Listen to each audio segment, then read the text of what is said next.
नमस्कार प्रणाम मगैया जवन से मैं गौतम सिंह राजपूत। आज आपको बताएंगे गाना खूब ट्रेंड कर रहा है और ट्रेंड करी थी ना कर साथे साथे ना मतलब नचनिया लोग, जी हाँ, तमाम ऐसे बिहार और यूपी झारखंड की बेटियां जो नचनिया की कार्य कर रही है पूरा सोशल मीडिया पे, जेकर बाप माए ये सीना गर्व से चौड़ा हो जाई थी।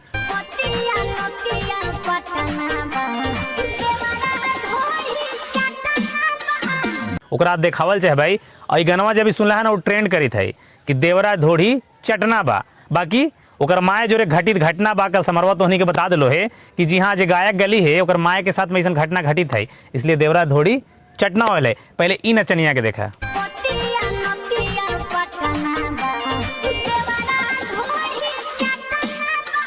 तमाम इस प्रकार के नचनिया तो राथू और इस प्रकार के नौटंकी देखा थू 80,000 बिहार यूपी झारखंड की 80,000 नचनियों के द्वारा, बेटियां ना कहेंगे ये बेटी लायक, ये लोग कार्य नहीं कर रही है। और आप लोग ये लोग जाइए खूब फॉलो और शेयर कीजिए।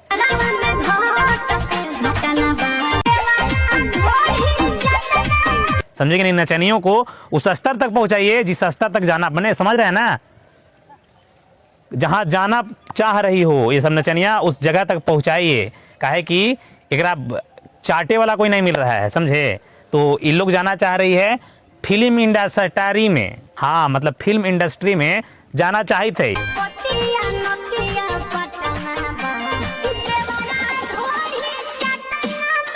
तमाम ऐसा वीडियो आवित रहता तोरा देखावित रहो, खाली देखल रहो बनल रहा। ऐसा तमाम नचनिया के आज स्क्रीनशॉट कुछ ले ले हिए कि तोहनी के देखावल चाहे भाई। ये गाना मतलब ट्रेंड करी था और साला जे मगहिया जवान से शब्द के विरोध करा है, जे चीज के विरोध करा है, आज ससुरा जो नाली के कीड़ा है, कलाकार के नाम न लेवल चाहे भाई, कहीं बहुत बड़ा सुपरस्टार ही ना है। और बाकी जाना है कि मगहिया जवान जेकर नाम ले हो तो विवाद में आके सुपरस्टार बनिए जाए। बाकी तमाम और दर्जनों ऐसा एग्जाम्पल है।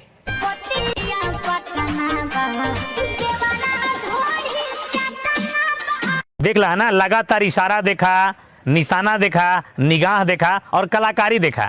जी हाँ, तमाम ऐसे बिहार यूपी झारखंड की नचनिया बेटियां, नचनिया बार बार हमारा बेटियां बोला जाई तो तमाम ऐसे यूपी बिहार की नचनिया जे लगातार देखा कैसे नाची थी और अपन माए बाप के सीना चौड़ा करवा दी थी।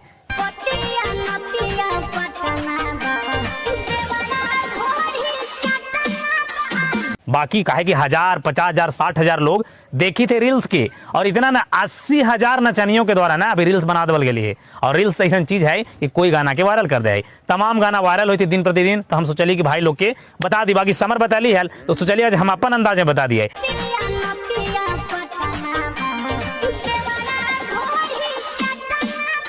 गनवा का है कि खूब रील्स लोग बनावी थी, तो हम एगो वीडियो आज बना दे हिये।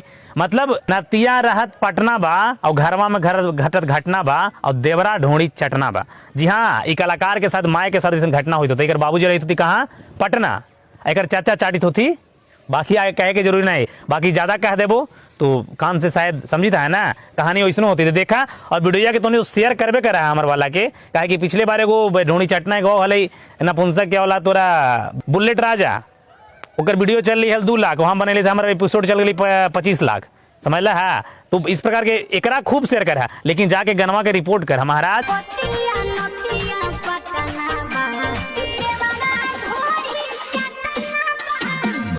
तमाम ऐसा मतलब बेवड़ों के औलाद से कहल चाहे जे गनवा के सुना है।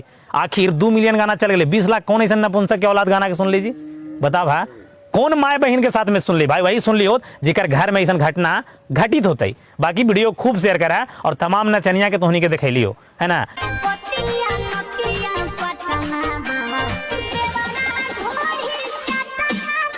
ई देख ला,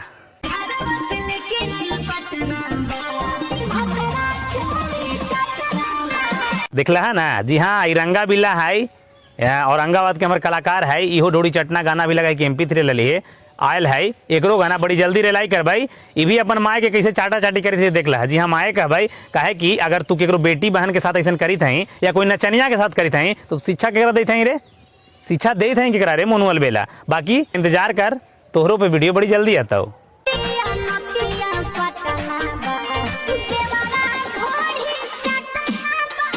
खूब शेयर करा, जन जन तक पहुंचावा। बाकी विदा लेवल चाह भाई और जाके रिपोर्ट जरूर करिए इस प्रकार के गाना के, क्योंकि तमाम ऐसा नपुंसक और बेवड़ों के औलाद हती जो आज भी अपन घर में ऐसा गाना बजावा हती। विदा लेवल चाह भाई, नमस्कार, प्रणाम, जय मगध, जय बिहार।